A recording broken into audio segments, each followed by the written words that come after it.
আসসালামু আলাইকুম ওয়া রাহমাতুল্লাহি ওয়া বারাকাতুহু। আসসালাতু ওয়াসসালামু আলাইকা ইয়া রাসূলুল্লাহ। আসসালাতু ওয়াসসালামু আলাইকা ইয়া হাবিবাল্লাহ। আসসালাতু ওয়াসসালামু আলাইকা ইয়া শাফিউল মুযনিবিন। আসসালাতু ওয়াসসালামু আলাইকা ইয়া রাহমাতাল লিল আলামিন।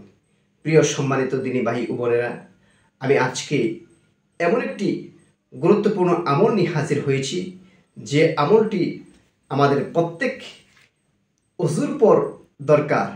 আমরা যদি আমাদের অজু যে ফরজিয়াত, এই ফরজিয়াতের পাশাপাশি যদি আমরা এই আমলটা করতে পারি, তাহলে আল্লাহ রাব্বুল আলামিন আপনার আমার অজুর মাধ্যমে আল্লাহ পাক রাব্বুল আলামিন আমাদের উপর অজস্র রহমত এবং বরকত দান করবেন এবং আমাদের আমল নামায় অসংখ্য অগণিত সওয়াব লিখে দিবেন। সেটি হচ্ছে কি? সেটি হচ্ছে সহিহ মুসলিম শরীফ হাদিস নম্বর 234। সেখানে উল্লেখ আছে প্রত্যেক অজুর পর কালিমে শাহাদাত পাঠ করা। আশহাদু আল্লা ইলাহা ইল্লাল্লাহ ওয়া আশহাদু আন্না মুহাম্মাদান আবদুহু ওয়া রাসূলুহু।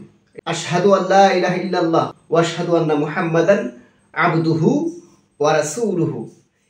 এই কালিমা শরীফটা আপনি যদি প্রত্যেক অজুর পর পাঠ করতে পারেন, এতে হাদিসে পাকের মধ্যে ইরশাদ হয়েছে জান্নাতের 8টি দরজার যেই কোনো দরজা দিয়ে প্রবেশ করতে পারবেন। আপনার জন্য আল্লাহ পাক রাব্বুল আলামিন জান্নাতের 8টি দরজাই খোলা রাখবেন। 8টি দরজার মধ্যে যেই কোনো দরজা দিয়ে আপনি ইচ্ছে করলে পার হতে পারবেন। সুবহানাল্লাহি বিহামদিহি সুবহানাল্লাহিল আযীম। সুতরাং আমরা কি পারবো না এই আমলটুকু করতে? একদম ছোট্ট একটি আমল, আমরা পারি চেষ্টা করলে। যদি আমরা কন্টিনিউ এই আমলটুকু আমাদের সবসময় ওজিফা আমলের মধ্যে সম্পৃক্ত রেখে করতে পারি, তাহলে আল্লাহ পাক রাব্বুল আলামিন 8টি জান্নাতের 8টি দরজার যে কোনো দরজা দিয়ে প্রবেশ করার ক্ষমতা আল্লাহ পাক আমাদেরকে দান করবেন।